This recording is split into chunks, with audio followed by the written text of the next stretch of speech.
सर्वमंगलमांगल्ये शिवे सर्वार्थसाधिके शरण्ये त्र्यंबके गौरी नारायणी नमोस्तुते।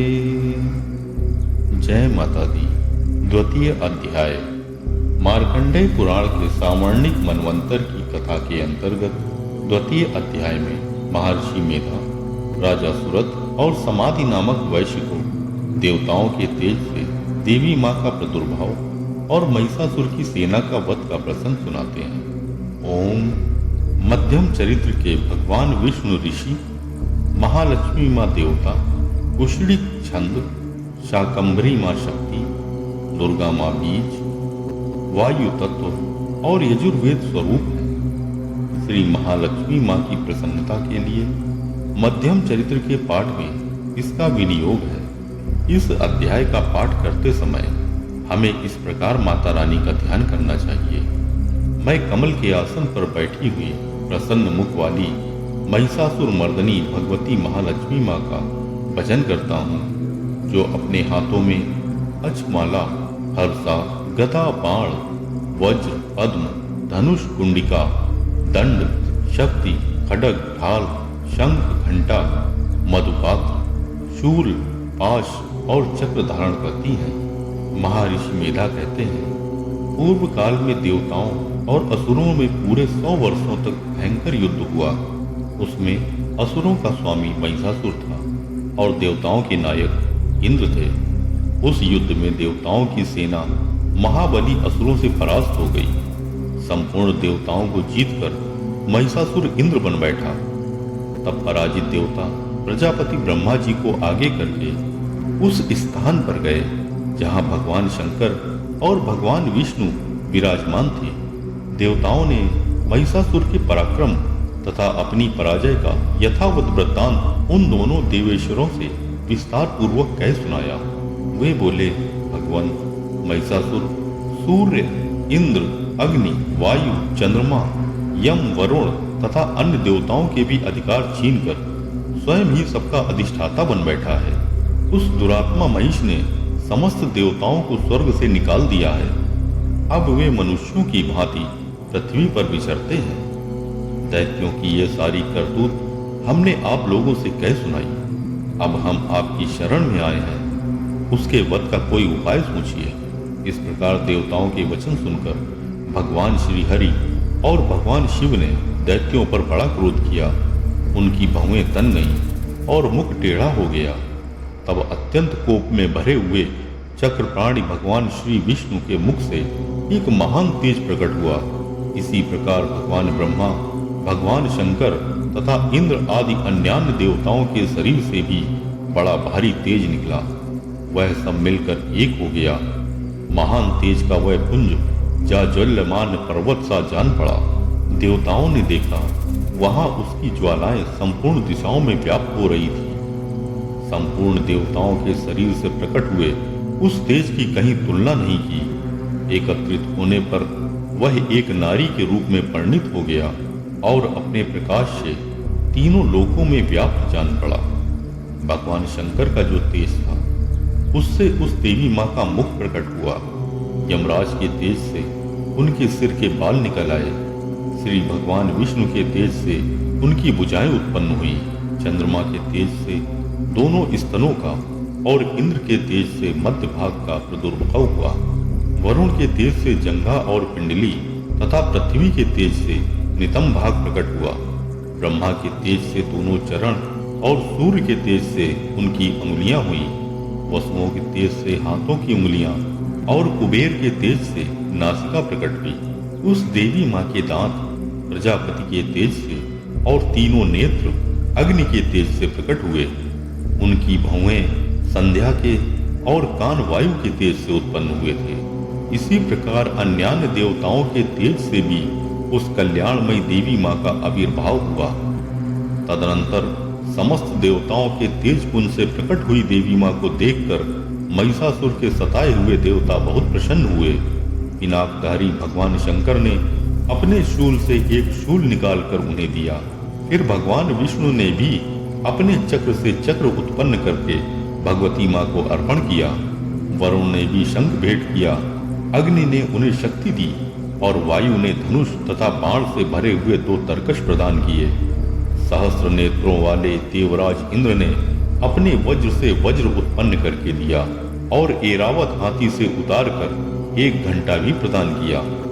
यमराज ने कालदंड से दंड, वरुण ने पाश, प्रजापति ने स्फटिकाच्य की माला तथा ब्रह्मा जी ने कमंडलु भेंट किया।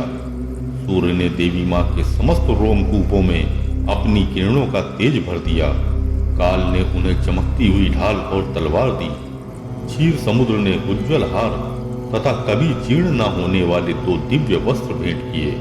साथ ही उन्होंने दिव्य चूड़ामणि, 2 कुंडल, कड़े, उज्ज्वल अर्धचंद्र, सब बाहुओं के लिए केयूर, दोनों चरणों के लिए निर्मल नूपुर, गले की सुंदर हंसली और सब अंगुलियों में पहनने के लिए रत्नों की बनी अंगूठियां भी दी। विश्वकर्मा ने उन्हें अत्यंत निर्मल फरसा भेंट किया। साथ ही अनेक प्रकार के अस्त्र और अभेद्य कवच दिए। इनके सिवा मस्तक और वक्ष स्थल पर धारण करने के लिए कभी न कुमलाने वाले कमलों की मालाएं दी। जलधि ने उन्हें सुंदर कमल फूल भेंट किया। हिमालय ने सवारी के लिए सिंह तथा भांति भांति के रत्न समर्पित किए। धनाध्यक्ष कुबेर ने मधु से भरा पान पात्र दिया तथा संपूर्ण नागों के राजा शेषनाग ने, जो इस पृथ्वी को धारण करते हैं, उन्हें बहुमूल्य मणियों से विभूषित नागाहार भेंट किया। इसी प्रकार अन्य देवताओं ने भी आभूषण और अस्त्र शस्त्र देकर देवी मां का सम्मान किया। तत्पश्चात उन्होंने बारंबार अट्ठास पूर्वक उच्च स्वर में गर्जना की। उनके भयंकर नाद से संपूर्ण आकाश गूंज उठा। देवी मां का वह अत्यंत उच्च स्वर में किया हुआ सिंहनाद कहीं समा न सका। आकाश उनके सामने लघु प्रतीत होने लगा। उससे बड़े जोर की प्रतिध्वनि हुई, जिससे संपूर्ण विश्व में हलचल मच गई और समुद्र कांप उठे। पृथ्वी डोलने लगी और समस्त पर्वत हिलने लगे। उस समय देवताओं ने अत्यंत प्रसन्नता के साथ सिंहवाहिनी भवानी मां से कहा, हे देवी मां, तुम्हारी जय हो। साथ ही महिषियों ने भक्ति भाव से विनम्र होकर उनका स्तवन किया। संपूर्ण त्रिलोकी को क्षोभग्रस्त देखकर दैत्यगण अपनी समस्त सेना को कवच आज से सुसज्जित कर हाथों में हथियार ले सहसा उठकर खड़े हो गए। उस समय महिषासुर ने बड़े क्रोध में आकर कहा, यह क्या हो रहा है? फिर वह संपूर्ण असुरों से घिरकर उस सिंहनाद की ओर लक्ष्य करके दौड़ा और आगे पहुंचकर उसने देवी मां को देखा, जो अपनी प्रभा से तीनों लोकों को प्रकाशित कर रही थी। उनके चरणों के भार से पृथ्वी दबी जा रही थी। माथे के मुकुट से आकाश में रेखा सी खिंच रही थी तथा वे अपने धनुष की टंकार से सातों पातालों को क्षुब्ध किए देती थी। देवी मां अपनी हजारों भुजाओं से संपूर्ण दिशाओं को आच्छादित करके खड़ी थी। तदनंतर उनके साथ दैत्यों का युद्ध छिड़ गया। नाना प्रकार के अस्त्र शस्त्रों के प्रहार से संपूर्ण दिशाएं उद्भाषित होने लगी। चिचुर नामक महान असुर महिषासुर का सेना नायक था। वह देवी मां के साथ युद्ध करने लगा। अन्य दैत्यों की चतुरंगणी सेना साथ लेकर चामर भी लड़ने लगा। 60,000 रथियों के साथ आकर उदग्र नामक महादैत्य ने लोहा लिया। 1 करोड़ रथियों के साथ लेकर महाहनु नामक दैत्य युद्ध करने लगा, जिसके रोए तलवार के समान तीखे थे। वह अस्लोमा नामक महादैत्य 5 करोड़ रथी सैनिकों सहित युद्ध में आ डटा। 60 लाख रथियों से घिरा हुआ बास्कल नामक दैत्य भी उस युद्ध भूमि में लड़ने लगा। परिवारित नामक राक्षस हाथी सवार और घुड़सवारों के अनेक दलों तथा 1 करोड़ रथियों की सेना लेकर युद्ध करने लगा। विडाल नामक दैत्य 5 अरब रथियों से घिरकर लोहा लेने लगा। इसके अतिरिक्त और भी हजारों महादैत्य रथ, हाथी और घोड़ों की सेना साथ लेकर वहां देवी मां के साथ युद्ध करने लगे। स्वयं महिषासुर उस रणभूमि में कोटि कोटि सहस्त्र रथ, हाथी और घोड़ों की सेना से घिरा हुआ खड़ा था। वे दैत्य देवी मां के साथ तोमर, बिंदपाल, शक्ति, मूसल, खड्ग, परश और पट्टिश आदि अस्त्र शस्त्रों का प्रहार करते हुए युद्ध कर रहे थे। कुछ दैत्यों ने उन पर शक्ति का प्रहार किया, कुछ लोगों ने पाश फेंके तथा कुछ दूसरे दैत्यों ने खड़ग प्रहार करके देवी माँ को मार डालने का उद्योग किया। देवी माँ ने भी क्रोध में भरकर खेल खेल में ही अपने अस्त्र शस्त्रों की वर्षा करके दैत्यों के वे समस्त अस्त्र शस्त्र काट डाले। उनके मुख पर परिश्रम या थकावट का रंच मात्र भी चिन्ह नहीं था। देवता और ऋषि उनकी स्तुति करते थे और वे भगवती परमेश्वरी माँ दैत्यों के शरीरों पर अस्त्र शस्त्रों की वर्षा करती रहीं। देवी माँ का वाहन सिंह भी क्रोध में भरकर गर्दन के बालों को हिलाता हुआ असुरों की सेना में इस प्रकार विचरने लगा मानो वनों में दवानल फैल रहा हो। रणभूमि में दैत्यों के साथ युद्ध करती हुई अंबिका देवी माँ ने जितने निश्वास छोड़े वे सभी तत्काल सैकड़ों हजारों गणों के रूप में प्रकट हो गए और परशु भिंदपाल खड़ग तथा पट्टिश आदि अस्त्रों द्वारा असुरों का सामना करने लगे। देवी माँ की शक्ति से बढ़े हुए वे गण असुरों का नाश करते हुए नगाड़ा और शंख आदि बजाने लगे। उस संग्राम महोत्सव में कितने ही गण मृदंग बजा रहे थे। तदनंतर देवी माँ ने त्रिशूल से, गदा से, शक्ति की वर्षा से और खड़ग आदि से सैकड़ों महादैत्यों का संहार कर डाला।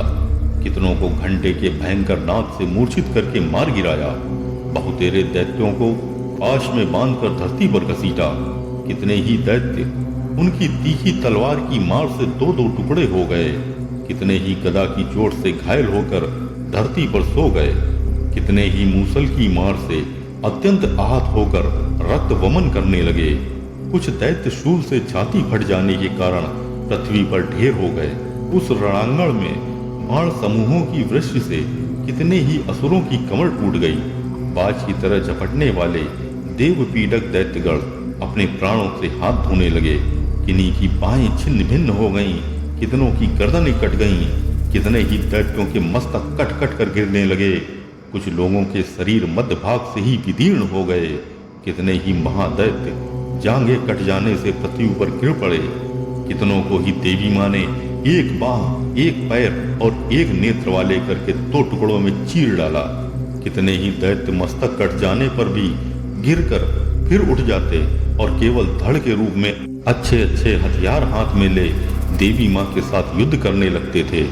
दूसरे कबंध युद्ध के बाजों की लय पर नाचते थे। कितने ही बिना सिर के धड़ हाथों में खड़ग, शक्ति और सृष्टि लिए दौड़ते थे तथा दूसरे दूसरे महादैत्य ठहरो ठहरो यह कहते हुए देवी माँ को युद्ध के लिए ललकारते थे। जहाँ पर घोर संग्राम हुआ था वहाँ की धरती देवी माँ के गिराए हुए रथ, हाथी, घोड़े और असुरों की लाशों से ऐसे पट गई थी कि वहाँ चलना फिरना असंभव हो गया था। दैत्यों की सेना में हाथी, घोड़े और असुरों के शरीर से इतनी अधिक मात्रा में रक्तपात हुआ था कि थोड़ी ही देर में वहाँ खून की बड़ी बड़ी नदियां बहने लगीं। जगदम्बा माँ ने असुरों की विशाल सेना को क्षण भर में नष्ट कर दिया। ठीक उसी तरह जैसे तृण और काठ के भारी ढेर को आग कुछ ही क्षणों में भस्म कर देती है। और वह सिंह भी गर्दन के बालों को हिला हिलाकर जोर जोर से गर्जना करता हुआ दैत्यों के शरीरों से मानो उनके प्राण चुन लेता था।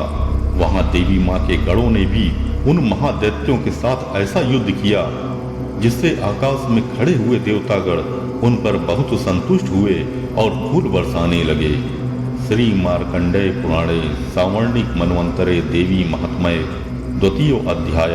ओम तत्सत। ओम नमः चंडिकाय नमः। जय माता दी।